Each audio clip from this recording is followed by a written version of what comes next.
Hello అండి. కరివేపాకుతో చేసుకునే కారప్పొడి చాలా టేస్టీగా ఉంటుంది. ఆ కరివేపాకు కారంలోకి కొంచెం నెయ్యి వేసుకొని ఇడ్లీలోకి తింటే టేస్ట్ అయితే చాలా బాగుండిద్ది కదా! ఈరోజు వీడియోలో కరివేపాకుతో పచ్చడి చేస్తున్నాను.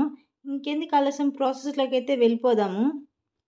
ముందుగా కొంచెం కరివేపాకు తీసుకోవాలి. ఆ కరివేపాకుని బాగా క్లీన్ చేసుకోవాలి. క్లీన్ చేసుకున్న తర్వాత ఇలా ఆకుల్ని సెపరేట్ చేసుకొని ఒక పక్కన పెట్టుకోవాలి.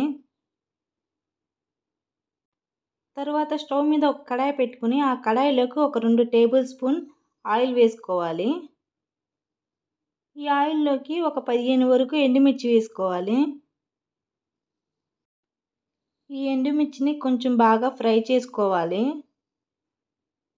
ఇలా ఫ్రై అయిన తర్వాత దీంట్లోకి ఒక 10 వెల్లుల్లి రెబ్బలు కూడా వేసుకోవాలి. వేసుకొని కొంచెం దోరగా ఫ్రై చేసుకోవాలి.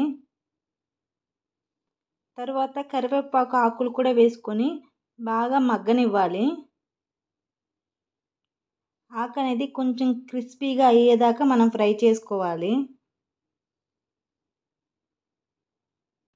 ఇలా ఫ్రై చేసుకున్న తర్వాత కొంచెం సేపు చల్లారనివ్వాలి.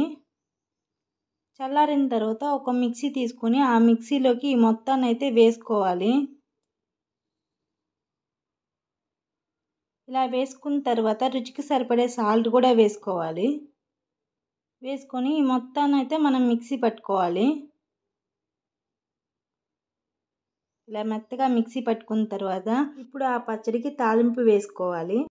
ఒక కడాయి తీసుకొని ఆ కడాయిలోకి ఒక 2 టేబుల్ స్పూన్ ఆయిల్, అలాగే కొన్ని పోపు గింజలు, 1 ఎండుమిర్చి, 3 వెల్లుల్లి రెబ్బలు, అలాగే కొంచెం కరివేపాకు వేసుకొని ఈ మొత్తాన్ని అయితే మనం బాగా ఫ్రై చేసుకోవాలి. ఇలా కొంచెం ఫ్రై అయిన తర్వాత ముందుగా మనం మిక్సీ పెట్టుకున్న కరివేపాకు పచ్చడిని వేసుకోవాలి. వేసుకొని 1 నిమిషం పాటు బాగా కలుపుకుంటే సరిపోతుంది. చట్నీ అయితే రెడీ అయిపోయింది. ఈ చట్నీ తయారు చేసుకున్న వెంటనే కాకుండా ఒక రోజు తర్వాత అయితే టేస్ట్ చాలా బాగుండిద్ది. వేడి వేడి అన్నంలో ఈ కరివేపాకు పచ్చడి వేసుకొని అలాగే కొంచెం నెయ్యి వేసుకొని తింటే అద్దిరిపోతుంది. ఈ వీడియో కానీ మీకు నచ్చినట్లయితే లైక్ చేయండి, షేర్ చేయండి. ఇలాంటి మరెన్నో వీడియోస్ కోసం మా ఛానల్ని సబ్స్క్రైబ్ చేసుకోండి. ఇలాంటి మరో వీడియోతో మళ్ళీ కలుద్దాం. Bye bye. Thank you.